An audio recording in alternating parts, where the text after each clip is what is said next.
So in the last class, we were doing Surah Al-Ghashia and we didn't complete it.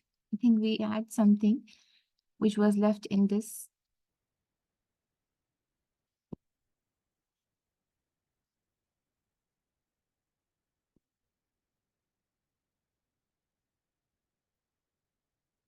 Yes, so let's begin inshallah. أعوذ بالله من الشيطان الرجيم. بسم الله الرحمن الرحيم. إن الحمد لله نحمده ونستعينه. من يهد الله فلا مضل له ومن يضلل له فلا هادي له. وأشهد أن لا إله إلا الله وحده لا شريك له وأشهد أن محمدا عبده ورسوله. أما بعد. اللهم صل على سيدنا محمد وعلى آل سيدنا محمد وبارك وسلم. اللهم صل على سيدنا محمد وعلى آل سيدنا محمد وبارك وسلم. اللهم صل على سيدنا محمد وعلى آل سيدنا محمد وبارك وسلم. رب يسر ولا تعسر وتمم بالخير بك نستعين يا فتاح يا عليم برحمتك يا أرحم الراحمين. رب زدني علما رب زدني علما رب زدني علما. So Alhamdulillah, we are doing the Tafsir of Quran and Alhamdulillah, we are in Surah Al-Ghashia. We read the introduction and let's revise it a bit before we explain.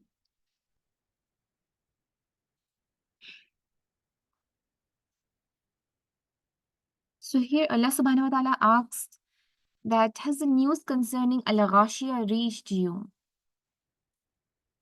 Then Allah subhanahu wa ta'ala informs about the day of judgment, that on that day some faces will be downcast, they will be totally overburdened and exhausted, and they will be burning in scorching fire, and they will be drinking from scalding springs, and they will have nothing to eat but the thorny shrubs, which will neither nourish them nor satisfy their hunger.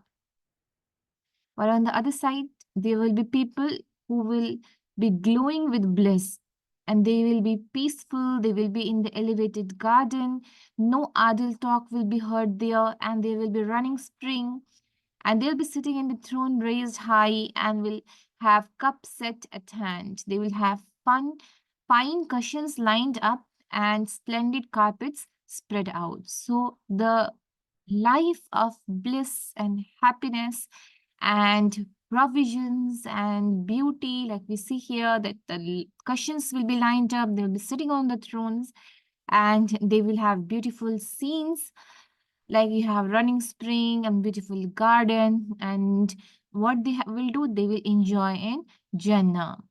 And how will this happen? Allah subhanahu wa ta'ala tell the people that reflect on the things which are in front of you. So the people in those days and even now, at least we can see the sky, the earth, the mountain. So these are just, everything is in the front of our eye. We see them every day. We know how it is. And we know that nobody else has created it except Allah subhanahu wa ta'ala, and how masterfully it has been created. So even when you reflect on this, you will recognize that it's not the capacity of anyone else but Allah subhanahu wa ta'ala.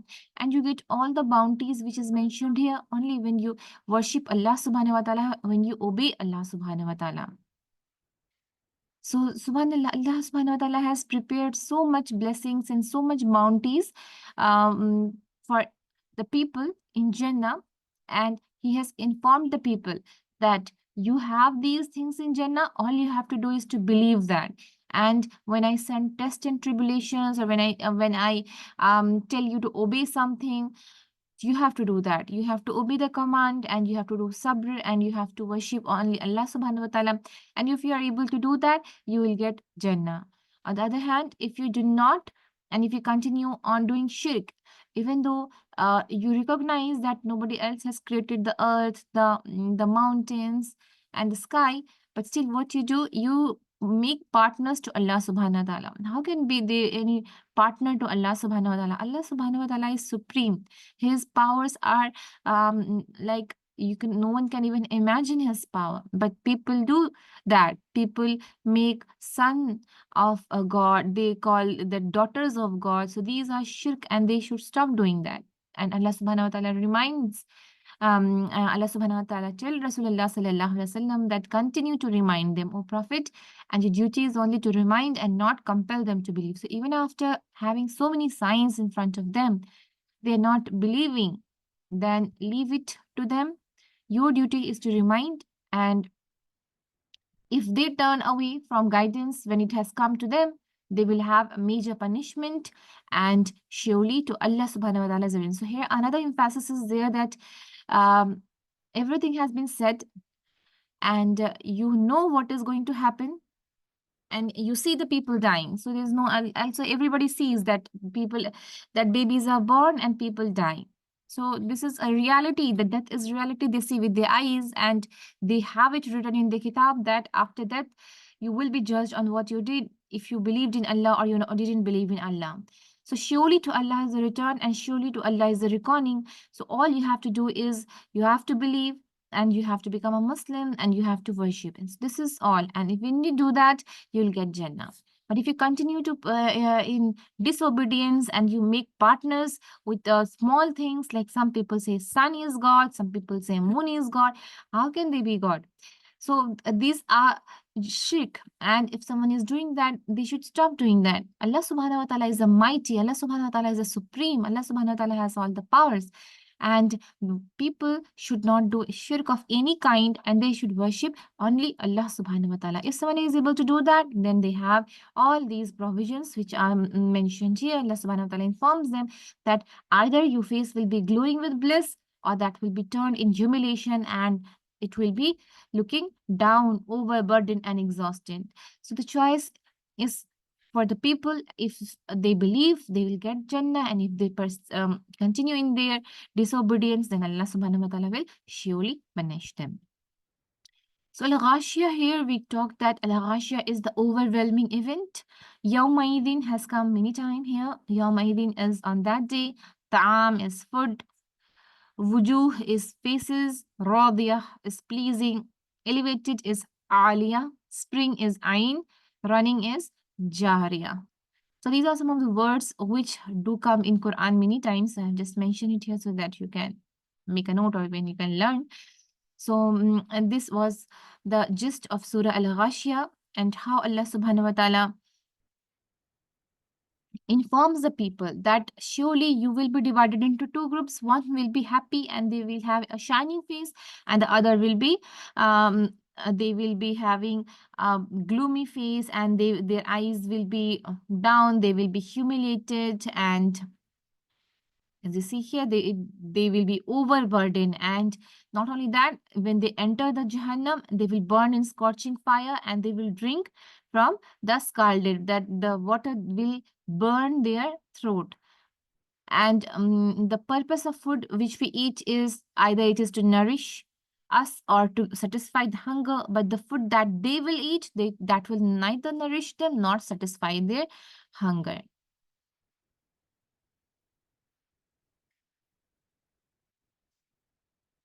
Walaikum assalam wa rahmatullahi wa barakatuh.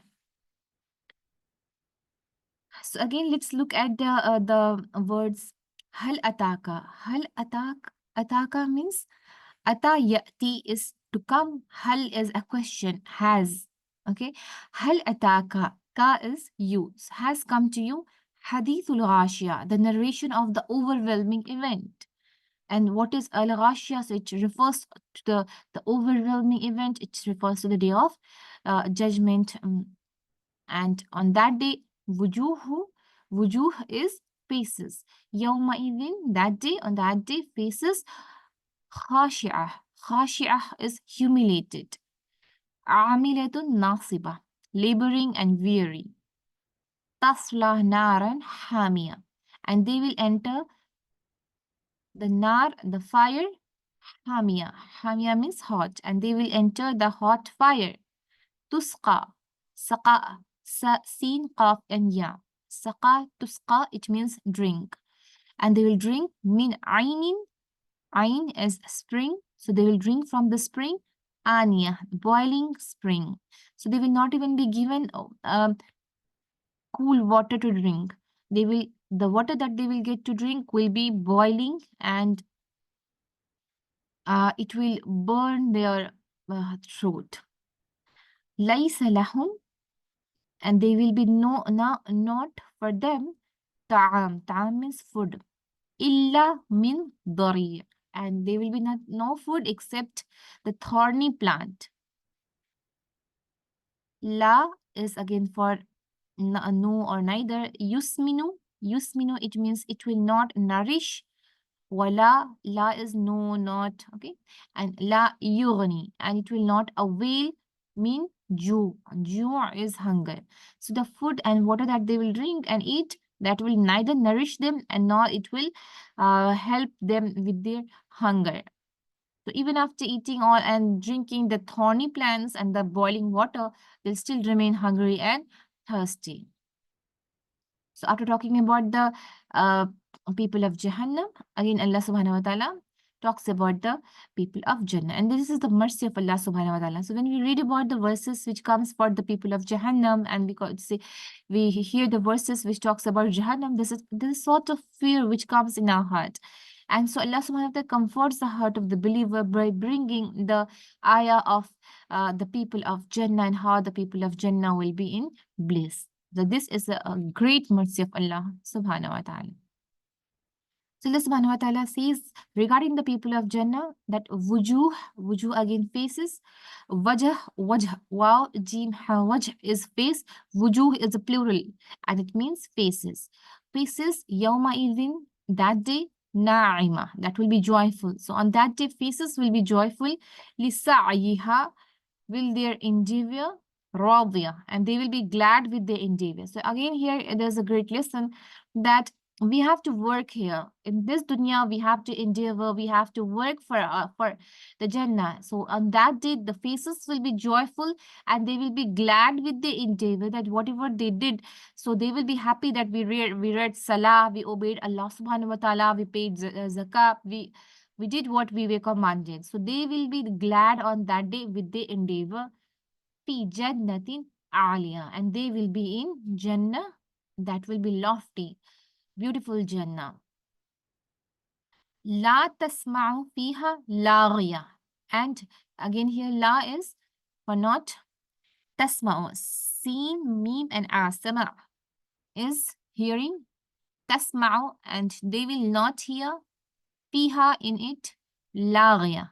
Laghiya is vain talk. So in Jannah, they will not hear any vain talk. So here, the vain talk, regarding the vain talk, also there is a great blessing. Like in this world, we see the people hurt each other with their talks. And in the place in Jannah, there will be no vain talk. Everyone will be happy and everyone will be satisfied. Fiha, in it will be Ainun Jariya. Ain again is for spring and Jariya is running. So they will have a running spring. Fiha Sururum Marfu'ah. Sururum. So thrones, seen ra. So it will be thrones will be raised high. Marfu. Marfu is Rafa'a Marfu, raised high. Akwabum mawdu'ah. Akwab. So kub, kaf, waw, ba, kub is cup and akwab is a plural, which means cups. And they will have cups. Mawdu'ah. They will having cups set at hand. وَنَمَارِقُ مَصْفُوفَةٌ.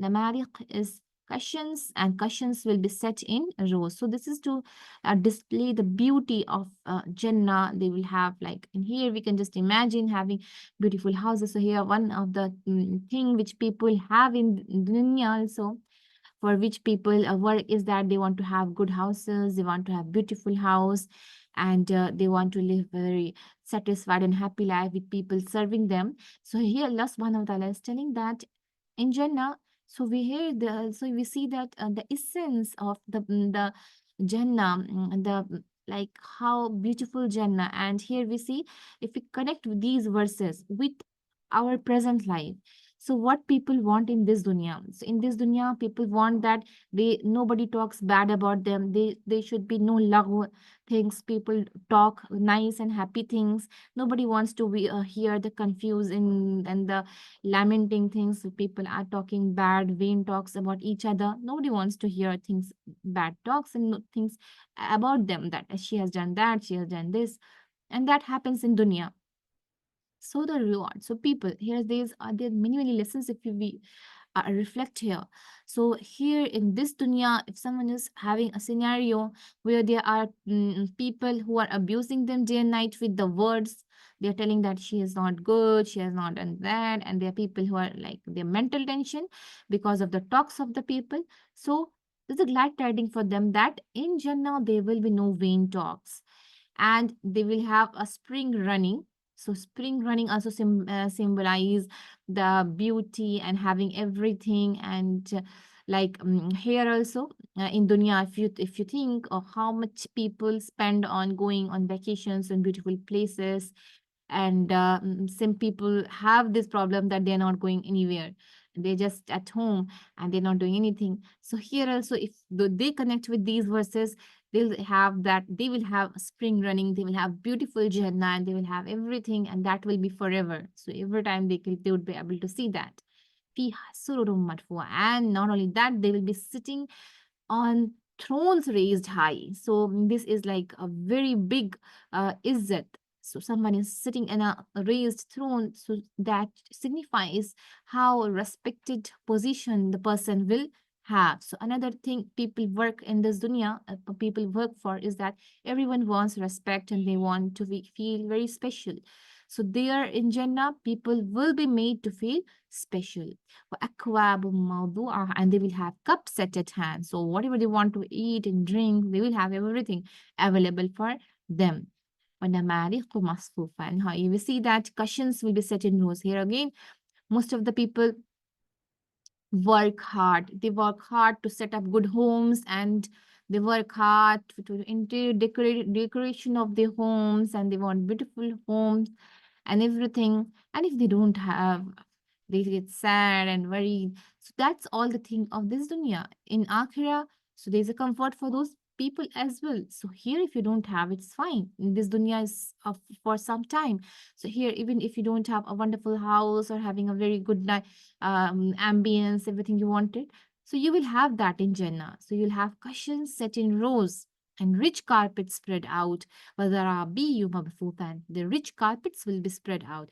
So you see the psychology and this time and how it connects with the Jannah. People, most of the people have these like wants. We want good houses, we want the interior of our house to be nice, we want to have nice carpets and everything we want. So here our focus should not only be about getting that. So now, since people want good houses, they want good ambience, nice things, what they do is that they begin to acquire wealth by unlawful means. They go, they take riba, they take money from they should not take, goose, we call in Hindi or Urdu.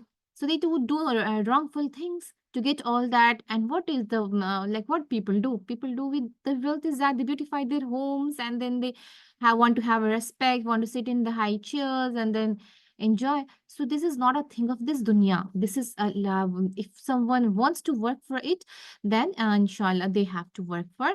They work for it, and then they will get it in Jannah. Inshallah. Wa alaikum assalam wa rahmatullahi wa barakatuh. So after mentioning the things which the people will have in Jannah, so here also the people who are struggling in this dunya, so they have a sense of comfort that yes, in Jannah we will have all this, and our focus in this dunya should be to earn that for our akhirah. We have to do good deeds so that we get that in Jannah, and when we'll have these things in Jannah, it will be forever. Then Allah subhanahu wa ta'ala asks, Afala, do they not yanzuruna? So do they not look? So here yanzuruna, zuruna is here for plural. So they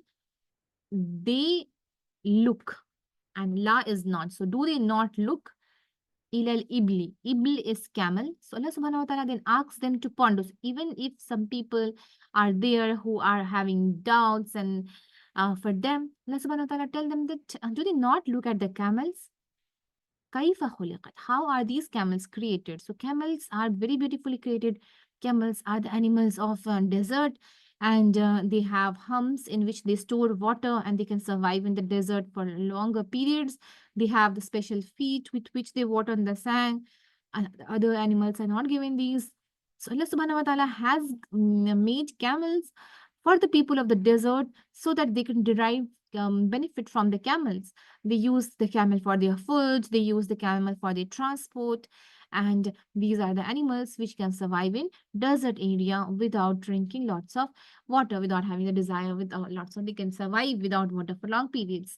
So do we not look at that? How beautifully our camel created? What is the master and master mm, mind, you can say how beautiful. Even in this time where science and technology is so developed, man cannot understand everything, and how the fats are stored inside the humps, and then they are used when that is needed. So it's beautiful. Nobody else can do that except Allah subhanahu wa ta'ala. Allah subhanahu wa ta'ala has the ability, and Allah subhanahu wa ta'ala is all powerful. Allah subhanahu wa ta'ala knows everything. Allah subhanahu wa ta'ala uh, plants everything so beautifully, and Allah subhanahu wa ta'ala creates everything with so much hikmah.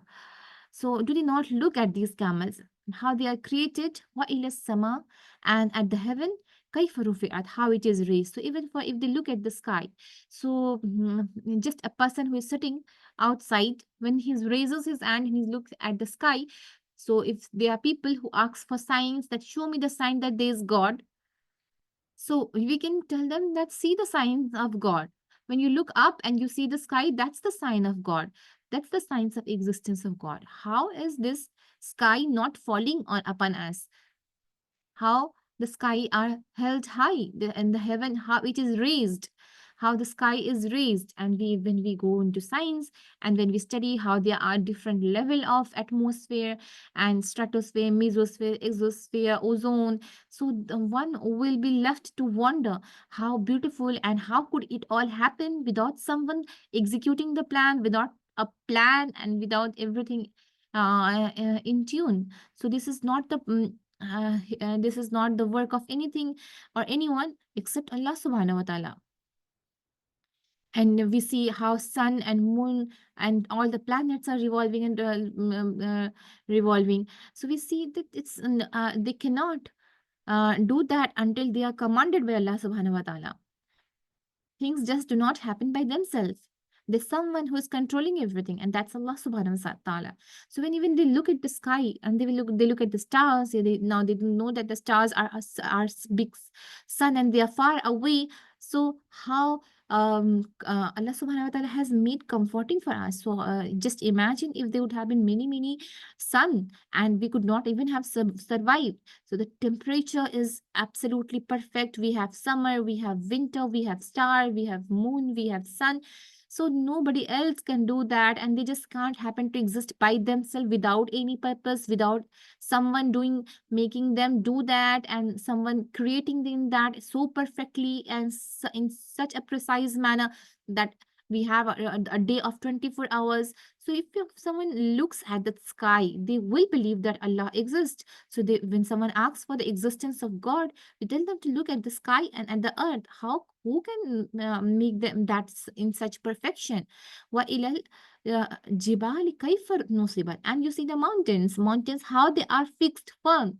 So the mountains also, they are stable, they are firm.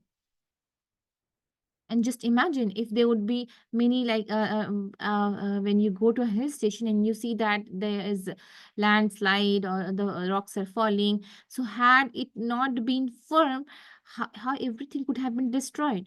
So it's Allah subhanahu wa ta'ala who had made the mountains firm, and they provide a balance to the earth, and it holds on to everything.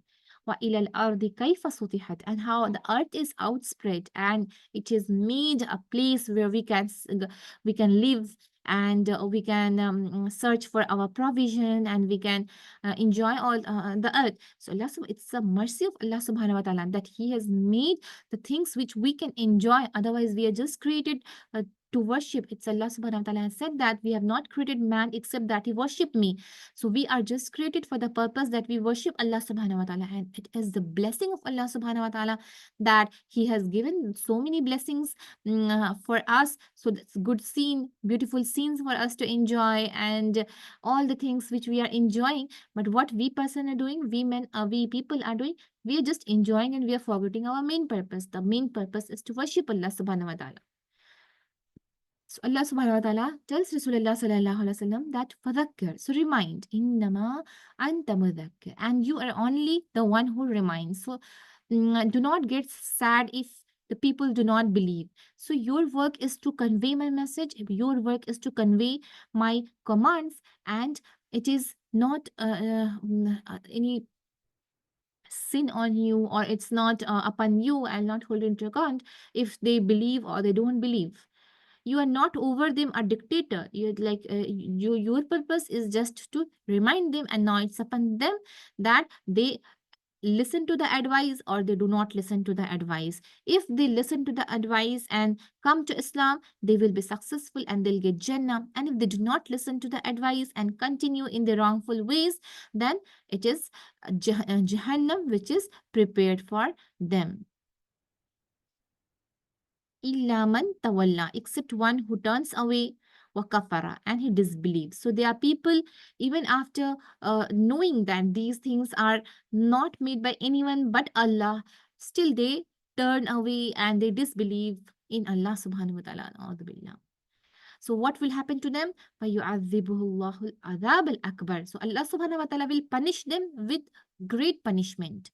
Verily, inna ilayna, to us. So verily to us, iyabahum. Verily to us will be their return. So they are thinking that they'll get away with us, and they just enjoying the things of this dunya, not knowing that there's a bigger blessings prepared for them in Jannah. So tell them that there are bigger blessings and nice things prepared for them in Jannah. All they have to do is to listen to the advice and worship Allah subhanahu wa ta'ala, because it is to us that they will be returned. Inna ilayna iyabahum. Allah subhanahu wa ta'ala is telling that verily to us is their return. And then what will happen? Thumma inna alayna hisabahum. And when they will return on the day of judgment, they will have to give the reckoning what they did and how they listened to our command. So this is the message of Surah Al-Ghashia. I hope we have followed the tafsir and the translation.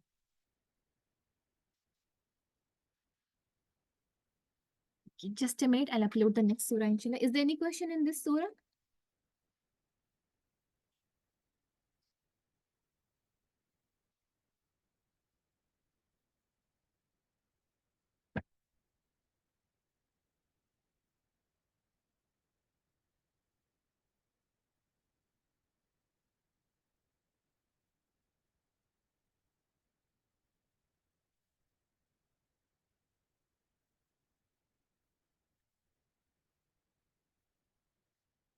So whatever we are doing, please revise. When you do that, inshallah, yeah, it will help you. After the class, please revise whatever we have done, then inshallah, it will help a lot. Mm.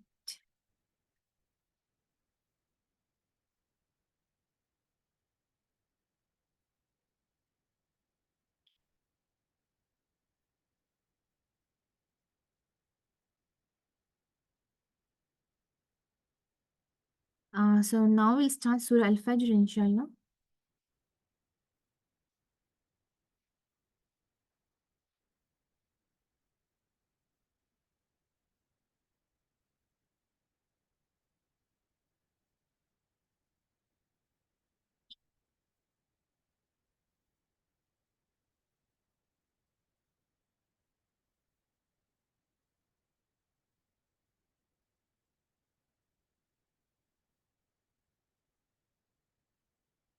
Can you see the screen with Surah Al-Fajr?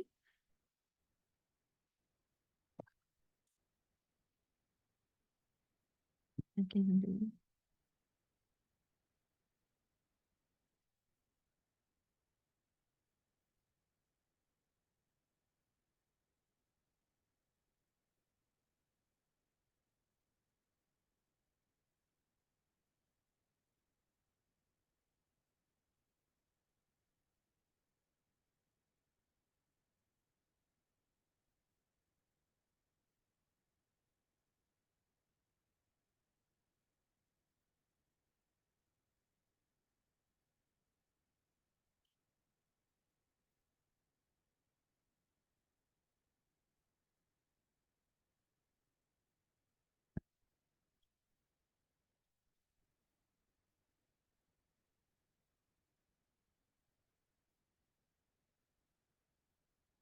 So in Surah Al-Fajr, there are opening verses in which Allah subhanahu wa ta'ala is taking an oath. Wow, here is coming for oath. Allah subhanahu wa ta'ala takes an oath. Wal Fajr wa layalin ashr. Allah subhanahu wa ta'ala takes an oath of four things here, of the dawn and the 10 nights, the even and the odd, and the night when it moves away. So after taking the oath, Allah subhanahu wa ta'ala recounts on the incident of certain nation of the past, whom Allah subhanahu wa ta'ala destroyed because they refused to believe in Allah subhanahu wa ta'ala and his prophets. And these are mentioned so that the people learn lessons from them. Allah subhanahu wa ta'ala asks that, is there not in such an oath enough assurance for a man of sense? So Allah subhanahu wa ta'ala is taking oath, and Allah subhanahu wa ta'ala is asking the people that, is there not in such an oath enough assurance for a man of sense?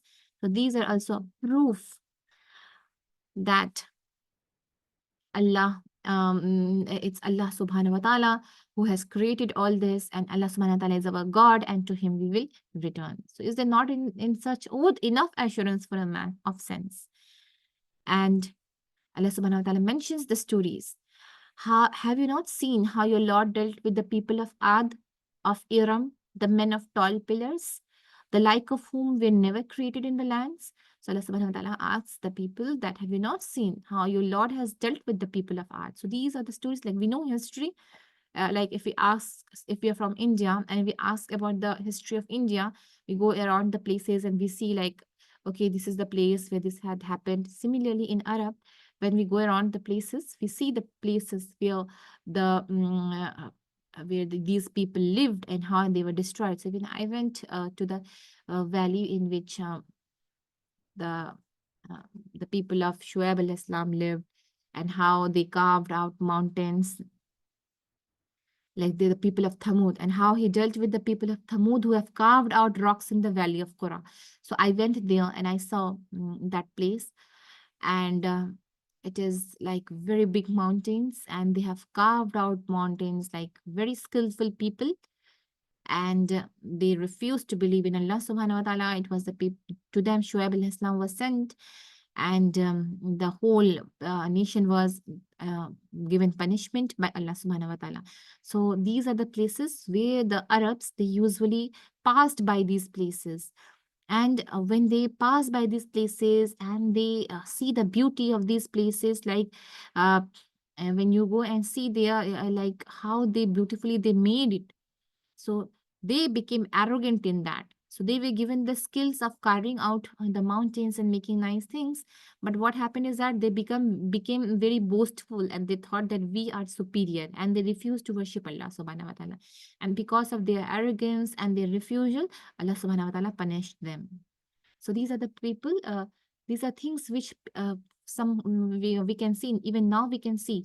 And it is said about these places that when you pass from these places, like when you are passing from here, then you should not eat and drink in that place, because it is a place where Allah subhanahu wa ta'ala sent his punishment.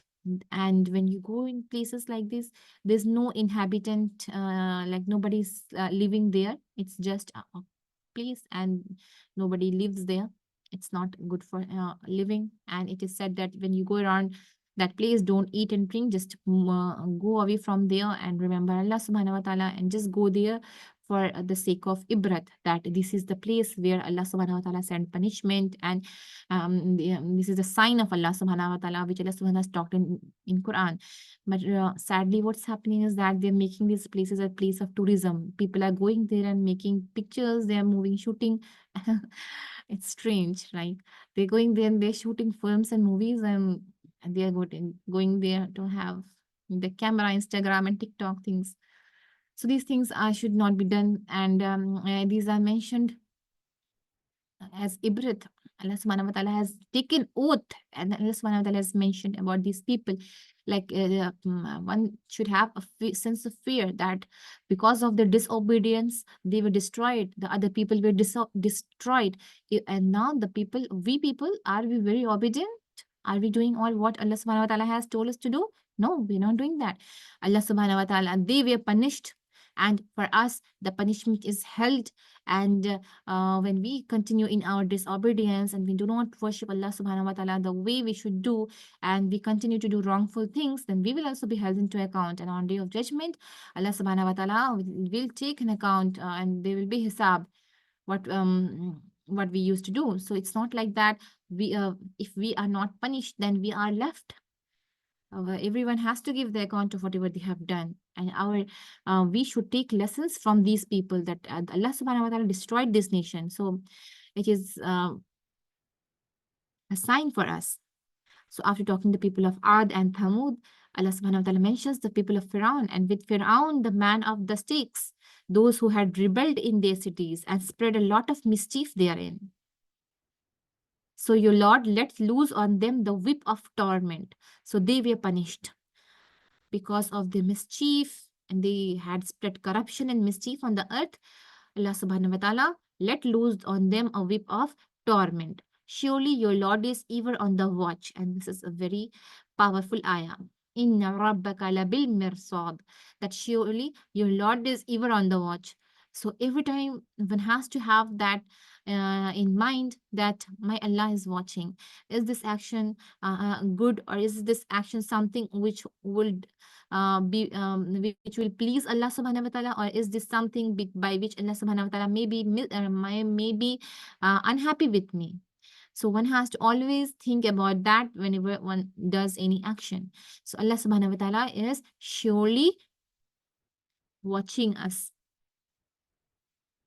As for man, and then after mentioning the stories of the people of the past, and informing the people that Allah subhanahu wa ta'ala is watching, so you should also mend your ways, whatever you are doing. The people were punished. Allah subhanahu wa ta'ala let loose on them the whip of torment. So you should also not act in that way and mend your affairs. You should worship Allah subhanahu wa ta'ala and do not do shirk. Do not make partners to Allah subhanahu wa ta'ala, and do not walk on earth arrogantly. Allah subhanahu wa ta'ala does not like the people who are arrogant. And after mentioning that, Allah subhanahu wa ta'ala talks about man. As for man, when his Lord tests him and thus gives him honor and bounties, he says, my Lord has honored me. But when he tests him and thus straightened his provision for him, he says, my Lord has disgraced me. So this is man. When he gets on it's something, he'll say, yeah, yes, see, my Lord has honored me and he has given me bounty. And when he tests the person, and he will complain. He will say that, and thus straightens his provision. He will say, my Lord has disgraced me. So he will say that my Lord has disgraced me. And it's a test. Allah subhanahu wa ta'ala has not disgraced. It's a test that one has to go through. Allah subhanahu wa ta'ala has said in Quran that surely Allah subhanahu wa ta'ala will test the people, so that they will be assigned the place in Jannah and Jahannam. So it's a test. But what people do is that they begin to become like nashukra. They do not do thanks. So even in the situation of bad, like even in bad situations which are happening, or even some like when the straighten his provisions. So sometimes it happens that Allah subhanahu wa ta'ala tries the people with poverty, or loss of opportunities, if we can say, or things are not good on those days. Even on that days, what should one do? They should say, Alhamdulillah ala kulli hal. All praise and thanks to Allah on every situation. So all the things, they are hikmah. We do not understand. So even in the things which we perceive is not good for us, there is a hikmah of Allah subhanahu wa ta'ala, which Allah subhanahu wa ta'ala knows best. So even there's a lesson from this ayah, that even in the situations which are sometimes not good, we feel that it's not good for us, our loved one dies, or we have a loss of wealth, loss of opportunity. So in those situations, one should not say anything about Allah subhanahu wa ta'ala, that my Lord has disgraced me. Nauzubillah. This should not be said. Allah, you should instead, what should one do? They should thank Allah subhanahu wa ta'ala for every situation, for every bounty, every blessing. If we have, if someone had an accident and he had lost his limb, lost his hand.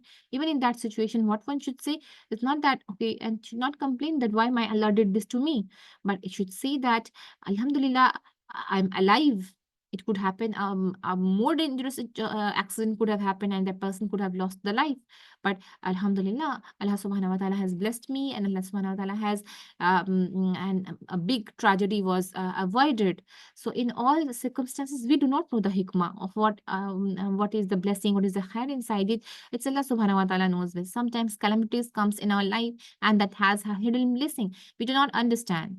For example, if I give you an example, that a person who was boarding and he was going somewhere, and what happened is that he was like, he could not go. He was taking a flight, and he was not allowed to board on the flight. There were some problems with passport, visa, and all that. And then he could have said that no, that is a very urgent meeting. I have to go there. And when he is not able to board on that flight, he'll say that no, what's happening? I'm having very difficult situation. And then he begins to say why this is happening. I'm going to lose that big opportunity. I have a very urgent meeting, and if I get on that meeting, I'll earn lots of money. And why can't I go? And then he's complaining. And after some time, when he hears that that plane crashed and all the people in that died, so that time that person will realize that okay, this was a hidden blessing that Allah subhanahu wa ta'ala did not avoided that big harm, and I was not, I was protected. So there's hikmah in everything. Allah subhanahu wa ta'ala knows best, and Allah subhanahu wa ta'ala has told that even for the prick of thorn, Allah subhanahu wa ta'ala rewards us. So this life is a test, and things will happen. Sometimes things will not be good for us. And even in that situation, what we should do is that we should do shukr and we should do thanks of Allah subhanahu wa ta'ala, because there are many, many blessings which Allah subhanahu wa ta'ala has given us.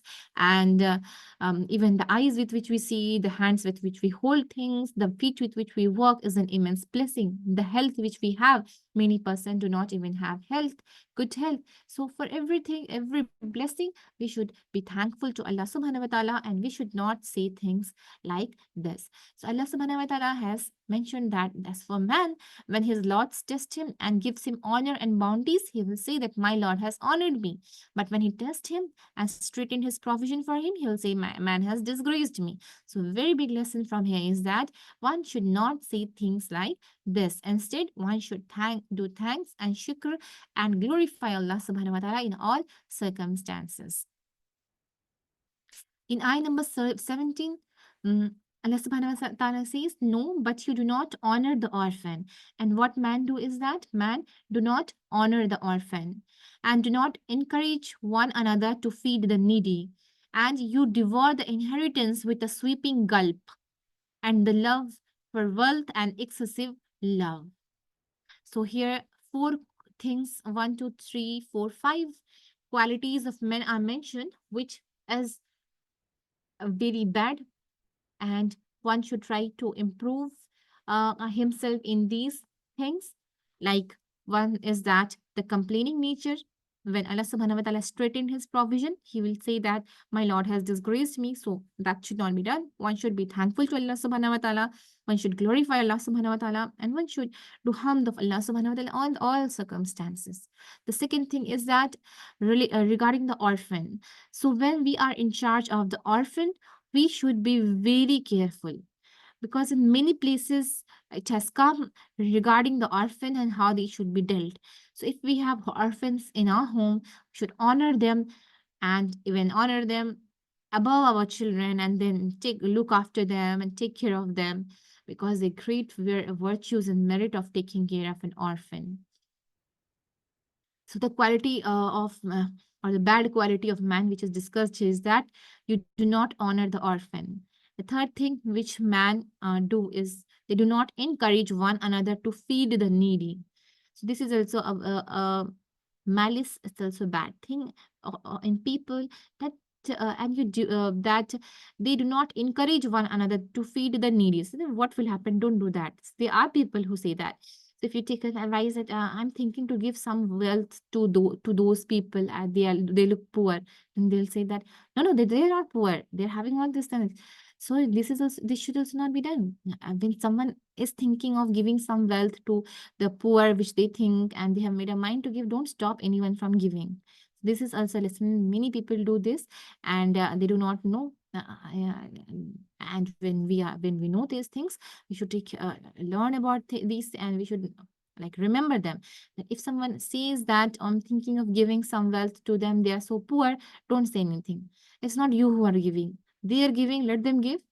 And you can just advise if they are not poor and you know that they are not poor, or you know that they will spend the money in some wrong things, then you can say that okay, you see, better you see, and then do your own tahqiq and give. But do not tell to anyone like don't give the wealth, don't give to them, they are not so good. So you should not be the one who is telling that don't give the wealth. So they do not encourage one another to feed the needy, otherwise they will come under this, that you're not encouraging the person to give. He has made the intention to give and now you're stopping. That should not be done. If someone wants to give their wealth to the needy, the poor, let them give, and even encourage one another. So if you see that there are people, like we can how we can apply this ayah personally, like in our home with our husbands. So we can encourage our husband, and we can say that okay, our neighbor or someone in that place, they are very needy and they are having a very hard times. Let's give them something, or we can send them some food or something. So here we can encourage one another to feed the needy. Okay, so this ayah, how we can do amal on that? So at least we can talk to our husband and we can say that these people are having very bad times, they're having hard times. Let's just try to help them with something. Even you can donate your old clothes and anything, like any big or small thing. So it's not like you have to have spend a lots of wealth. Even by donating things which you do not use anymore, instead of letting them rot somewhere, you can choose to give them to others. And alhamdulillah, we have in Saudi, there are donation boxes. In donation box, so whatever, if we get new clothes and the old which we are not wearing, so we go there and put in that. So this is a very nice thing, and if it can be done in other places in India as well, so it would be very nice. And if it is there in your city, it's nice, and you should use the opportunity. That whatever you're not using, think of giving them to others who can use it, instead of letting it just sit in the home and get destroyed. So even that counts, even that counts. Every small and big things are recorded. And something, sometimes we think that it is small, but it might be big in the sight of Allah subhanahu wa ta'ala. So do not lose the opportunity of doing good. And even if it is by donating your old clothes or your old sandals, everything, give it to someone who can wear. And what is the third bad things of the people? You devour the inheritance with a sweeping gulp. So they just have a big gulp and take away the inheritance. And this generally happens when the brothers do not give the inheritance of the sisters.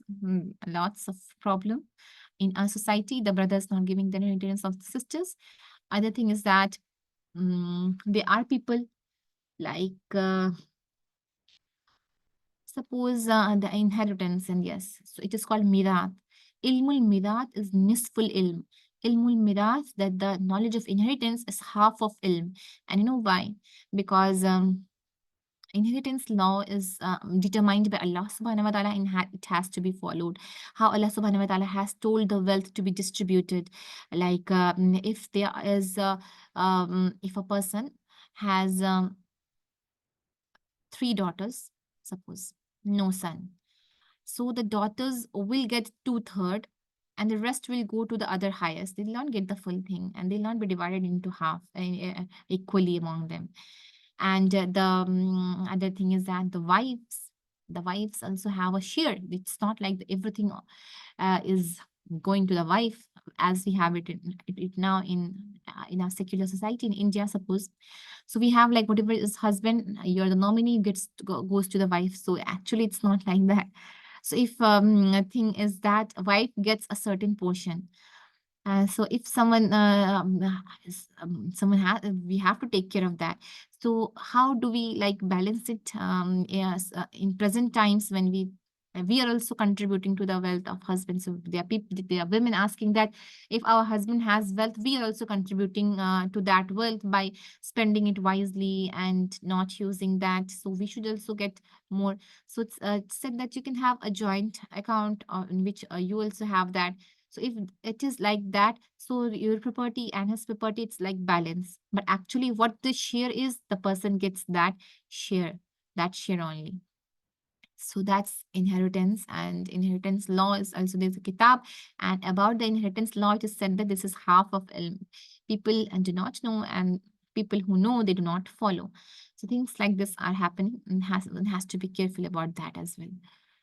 And and regarding the gulping of the inheritance by brothers is also very common. Every house you go and see that the daughters will complain that I have not got my share of inheritance. I should have got.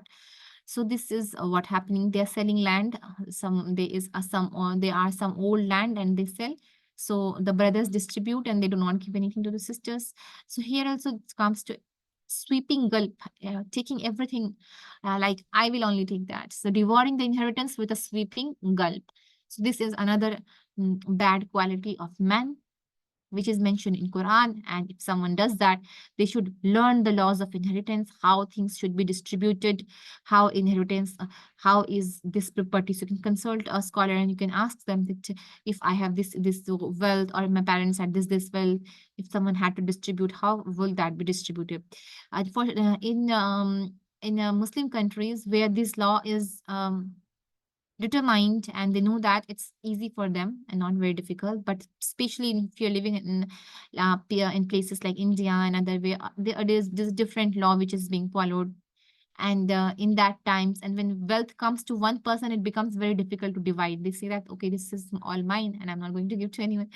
So things like this is happening. So it's better that one learn about the inheritance, how it is done, how miras happens, what are the rules of inheritance, how the things will be distributed. So better consult a scholar, call an alim during the distribution of the wealth and ask and give all the details of the inheritance things, and the alim will help divide the inheritance, especially when it comes to distribution of inheritance. So that should be done to save oneself, because here Allah subhanahu wa ta'ala is saying that you men, as for man, and these are the things of the man that man does not do. Man does not honor the orphan. So the lesson is from here is that you should honor the orphan, in fact, treat them with more love than how we treat our own children. And the next is to encourage other to feed the needy, donate, and do good things.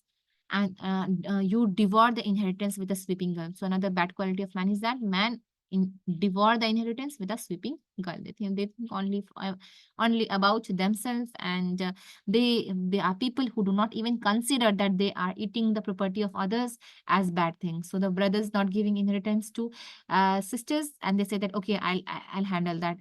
And when the sisters ask that give me my portion of inheritance, they say that it's done, you will not get, it was used during your marriage. So it's not like that. Yeah, and inheritance is distributed after the demise. So if there are parents, and when parents one of the parents dies, then his inheritance will be distributed after that. And whatever is given during lifetime is not considered inheritance, that's a gift. And regarding that also, so if someone has one boy and one girl, so when it is given in inheritance, the boy will get double of that of the girl. But when the gift is given in the lifetime, then the boy and the girl gets equal. So parents can give from their wealth in their lifetime, and when the inheritance happens, the mirath is only after the death. So after a person dies, when his wealth will be distributed, at that time the boy will get the double, then and the girl will get one portion, the boy will get two portions. So there are very much details in mirath. And if someone does not know how this is done, they should consult a scholar when distributing the inheritance. And another bad quality of men mentioned here is, and the love for his wealth is an extreme love. حُبًّا جَمًّا وَتُحِبُّونَ الْمَالَ حُبًّا جَمًّا. And you love wealth, an extreme love.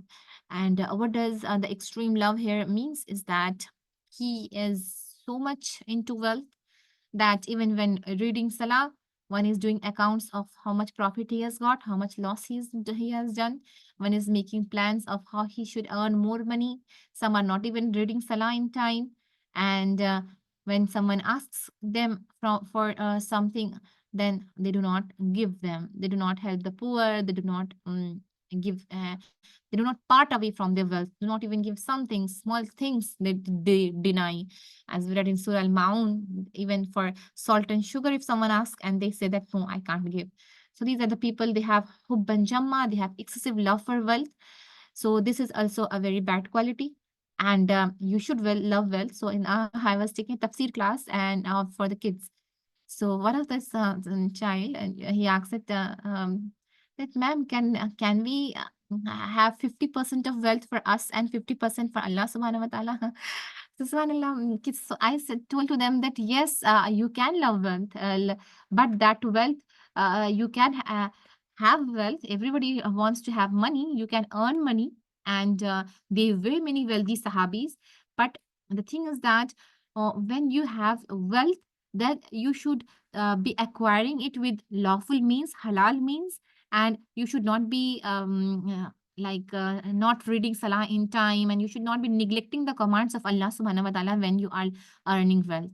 And this love for wealth, extreme love for wealth that being talked about is here, is that the person wants to get wealth by all means, like even if it is interest money, even if it is the bribe, and everything which they should not have taken, but they want wealth, so they do that. And if they have to wrong someone and they take money and then they do wrong someone, so there are many types of things which happens, and that is unlawful means by which people get wealth. And even for if they're not taking the unlawful means, even when they are earning halal, but what they are doing is that they are neglecting their salah, not reading their salah, and not giving in zakah. So this is becoming the extreme love of wealth, which is talked here in this ayah. So inshallah, today the time is up. We can continue from here in our next class. See you in the next class. Subhanallahi wa bihamdihi, subhanakallah wa bihamdika, ashhadu an la ilaha illa anta astaghfiruka wa atubu ilaik. Subhana rabbika rabbil izzati amma yasifun wa salamun alal mursalin walhamdulillahi rabbil alamin. Jazakallah khair everyone. Assalamu alaikum wa rahmatullahi wa barakatuh. If you have any questions, you can ask, or we'll meet next week, inshallah.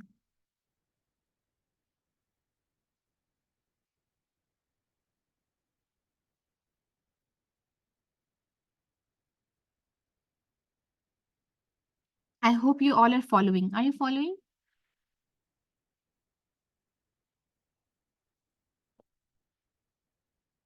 Okay, alhamdulillah. So inshallah, we'll meet next week, same time. Jazakallah khair. Assalamu alaikum wa rahmatullahi wa barakatuh.